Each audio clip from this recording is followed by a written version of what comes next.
Welcome to another deep dive. This one is going to take us to Estes Park, Colorado. Oh, Colorado. Back in 1999. Okay. And we're working with a first-hand account here. It's called Mr. Jeter Testimony, and also a police report. Oh. And let me tell you, Yeah, these make for a creepy story. I bet. We're talking about a couple's weekend getaway gone very wrong, Oh, no. a sinister innkeeper, a vanishing wife, Oh, my goodness. and a blood-soaked basement. Wow. You ready for this? Absolutely. And, this really reminds me of that classic true crime trope, the charming facade. Right. Masking something truly sinister. Yes. I mean, we see it time and again, this idyllic setting becomes the backdrop for something truly horrifying. Okay, so picture this. Mike and Lisa Jeter arrive at this place called the Copper Moon Inn, right on the Fall River. It's beautiful. Beautiful spot, right? But Mike, who is a butcher by trade, Okay. describes this feeling of uneasiness right off the bat. Interesting. And I mean, who better to spot a hint of blood, right? Right, exactly. And then there's the innkeeper, Silas Blackwood, tall, slender, pale, gaunt face. Oh. But the detail that Jeter fixates on are his filthy fingernails, Ew. like caked with grime. If he doesn't wash his hands, ever. Right. That's a detail that jumps out at you, right? Yeah. It's almost primal. We're wired to notice things that are off about hygiene, Oh, yeah. And it could be Jeter's subconscious picking up on this red flag Yeah. that something is not right with Blackwood. Like his butcher's instincts kicking in. Yeah, maybe. I get that. So Jeter leaves Lisa in the reception area while he goes and gets his wallet from the car. Okay. Seems pretty innocent enough, right? Yeah. But when he gets back, Lisa's gone. What? Poof. Vanished into thin air. Vanished. And of course, Blackwood has a seemingly plausible explanation. Okay. Oh, she just went up to the room. No. But here's where things get really interesting. Okay. Jeter knows his wife. Right. And he knows that she wouldn't just disappear like that. This isn't like a misunderstanding or miscommunication. Right. This sets off alarm bells. For sure. And those alarm bells are blaring when Jeter gets to their room. Room 13. Uh-oh. Empty. The door slams shut and locks him in. Oh, my God. And he describes this clock ticking backwards, numbers written in blood on the wall. That's creepy. Talk about creepy. That's more than just creepy. That's textbook staging. Right. The backward clock, the blood. It's a deliberate attempt to create a sense of disorientation and dread. Oh, for sure. And let's not forget those whispers Jeter hears, Right. urging him to get out. Yeah. It's like someone or something is trying to warn him. Right. And we see this in other cases where victims have reported feeling this sense of unease or foreboding before a crime. Chills, right. Definitely. So Jeter escapes through the window. Okay. But then he hears Lisa scream. Oh, no. And not just a little yelp, but like a blood-curdling scream. Wow. Coming from somewhere deep inside the inn. Oh, gosh. And, he's thinking about those filthy fingernails. Yeah. This is where the visceral reality of this whole situation takes hold. For sure. Remember, Jeter's a butcher. He's no stranger to blood and guts. Right. But this is different. Personal. This is personal, and he follows the sound of Lisa's screams to a hidden staircase leading down to the basement. Oh, no. And what he finds is pure horror movie stuff. Can't even imagine. Imagine a single flickering light bulb, chains dangling from the ceiling, bloodstains everywhere, Oh, my. Lisa's strapped to a table, Oh, my God. and Blackwood standing over her with a knife. This is awful. I mean, it doesn't get much worse than that. This scene, as described by Jeter, is a textbook example of a perpetrator exerting power and control. Right? The setting, the restraints, the weapon. Yeah. It's all meticulously designed to intimidate and dehumanize the victim. Wow. This goes beyond some random act of violence. Right? There's a clear method to Blackwood's madness. So Jeter blesses heart attacks Blackwood. Oh, good for him. But he's overpowered and he's wounded. Oh, no. And Blackwood throws him into this makeshift cell in the basement. What? So now, not only is he injured and trapped, Right. but he's forced to watch Blackwood murder his wife. Oh my God, the trauma. Can you imagine the trauma? It's a level of psychological torture that's difficult to even comprehend. I know. To be rendered helpless, forced to witness such a horrific act. Right. It speaks to the depravity of Blackwood's character, Yeah. this utter disregard for human life. Right. And this brings us to a critical turning point in the story, Okay. the shift from victim to survivor.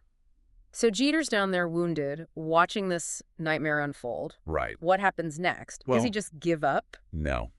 He finds a way. Jeter, remember, is a resourceful guy. Right. He manages to pick the lock of his cell with a rusty nail. Wow.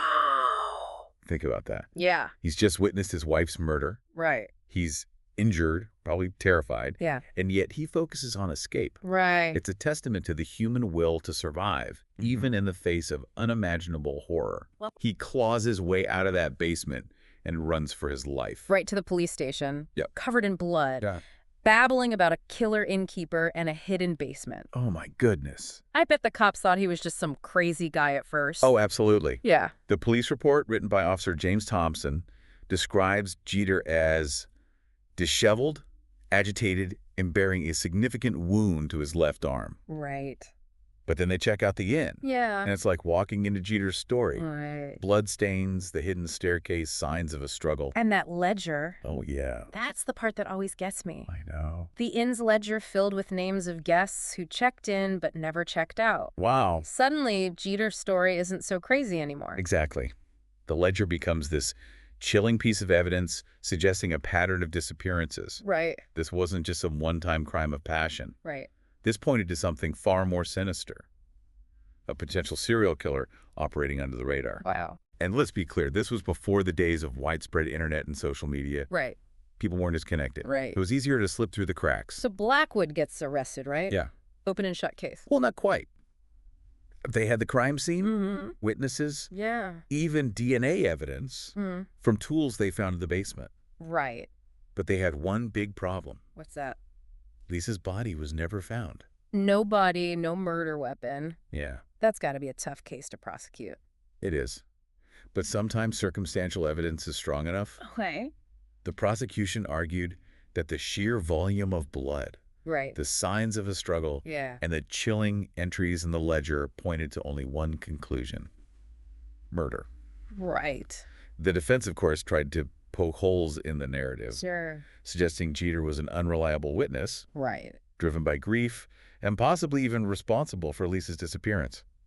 Wow. So it became a battle of narratives. Yeah. A question of who the jury believed. Precisely. And in the end, the jury sided with the prosecution. Okay. Blackwood was found guilty and sentenced to life in prison without the possibility of parole. Wow. But even with a conviction, there's this lingering sense of incompleteness. Because Lisa's still missing. Right. And that leaves a lot of unanswered questions. What really happened to her? Right. Where is she? Yeah. What kind of person does this kind of thing? You know, those are the questions that haunt cases like this. Right. They linger long after the trial is over, Yeah. the headlines fade, Uh-huh.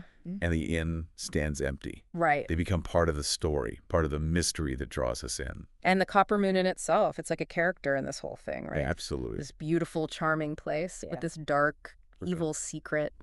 It's a reminder that places can hold memories, Yeah. echoes of the past. Right. And sometimes those echoes are dark and disturbing. It closed down, of course, after all this. Of course. Imagine being the next person trying to run that place. I know, right? You think they ever found Lisa? Sadly, no. The case remains open, Okay. but after all these years, the hope of finding her alive has dwindled. Right. The authorities conducted numerous searches Yeah. using ground-penetrating radar, cadaver dogs, Wow. even divers in the river. Really? But Lisa's remains were never found. So justice was served, in a way. Yeah. But without Lisa, Oh. without knowing what truly happened to her, Yeah. there's this lingering sense of unease, of incompleteness. Exactly. And that's what makes this case so compelling, Right. so unsettling. Yeah. It's a stark reminder that even in the pursuit of justice, some answers may forever remain elusive. Right. The search for truth, Yeah. for closure, can become a lifelong journey for those left behind. Mike Jeter moved away from Estes Park, Okay. changed his name, Wow. tried to rebuild his life. Good for him. But I can't imagine the scars, the memories, the whispers he said he heard in that room. Those whispers add another layer to the case, don't they? They do. Are they figments of a traumatized mind Right. or something more? Right. It's the kind of detail that sparks our imagination, Yeah. blurs the lines between reality and the supernatural. Yeah. And that's where things get really interesting. I know, right? Because we've looked at the facts, Uh-huh. the evidence, Yeah, the psychology. right. But what about the things we can't explain? Exactly. The whispers, Nice. the feeling of dread. Mm. Could there be something more to this story than meets the eye? It's like stepping into one of those true crime documentaries where they visit haunted locations, you know? You're waiting for the ghost hunters to show up with their EMF readers and thermal cameras. It definitely has that eerie, unsettling vibe. Uh-huh. And, the Copper Moon Inn isn't the only place with a dark history that sparks these kinds of questions. Think about the Lizzie Borden house, Oh, the yeah. Cecil Hotel, even the Winchester Mystery House. Right. Places where these tragic events have left an indelible mark, Right. blurring the lines between the real and the imagined. And it makes you wonder, right? If places can hold on to this energy, Yeah. emotions, Uh-huh. could some of these unexplained phenomena be residual echoes of the past? It's a fascinating concept. Yeah. Some researchers in the field of parapsychology Okay. believe that traumatic events can leave behind these psychic impressions, Right. like a stain on the fabric of reality. Okay. And these impressions can manifest as sounds, smells, even visual apparitions. So maybe those whispers that Jeter heard weren't just his imagination running wild. Right. Maybe they were the remnants of past suffering, Possibly. wrapped within the walls of the inn. Or perhaps, and this is where things get really intriguing, Okay. maybe those whispers were something more intentional, Uh-huh. a form of psychic communication from Lisa herself, Whoa. trying to reach out from beyond the veil. Okay, now you're getting into some serious Sixth Sense territory. Yeah. But I have to admit, the thought of Lisa's spirit still being present, trying to guide someone to the truth, Right. it's both chilling and strangely comforting. It speaks to that human desire for connection, even in death. Yeah. We yearn for answers, for closure, Right. for a sense that those we've lost are still with us in some way. And whether you believe in ghosts or not, the fact that these stories persist, that people continue to report these kinds of experiences, Right. it suggests that there's something more to our reality than we can fully comprehend. Absolutely. And, this brings us back to the heart of this deep dive, Okay. to the enduring power of mystery. Right. We can analyze the evidence, Yeah. explore psychological profile, Right. even delve into the paranormal. Right. But some questions may never have definitive answers. Like the question of what truly happened to Lisa. Right. Her body was never found. Yeah. Her fate remains a mystery. Yeah. And that lack of closure, Right. it hangs over this entire case like a shroud. It challenges us to confront the limits of our understanding. Right. We live in a world where we crave certainty, Yeah. where we want to categorize and explain everything. Right. But sometimes the most profound truths lie in the shadows, Yeah. in the spaces between what we know and what we can only imagine. So what does this all mean for our listener? Yeah. What can they take away from this deep dive into the bloody night at the Copper Moon Inn?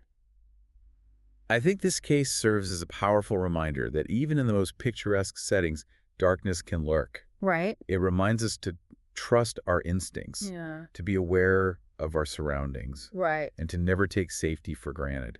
And it reminds us that sometimes the most compelling stories are those that leave us with more questions than answers. Absolutely. Stories that challenge us to think critically, to Yeah. explore different perspectives, and to grapple with the complexities of the human experience. The Copper Moon Inn may stand abandoned, Right. but its story continues to echo, Yeah. reminding us that some mysteries may never be fully solved, Right. some wounds may never fully heal, Right. and some truths may forever remain elusive.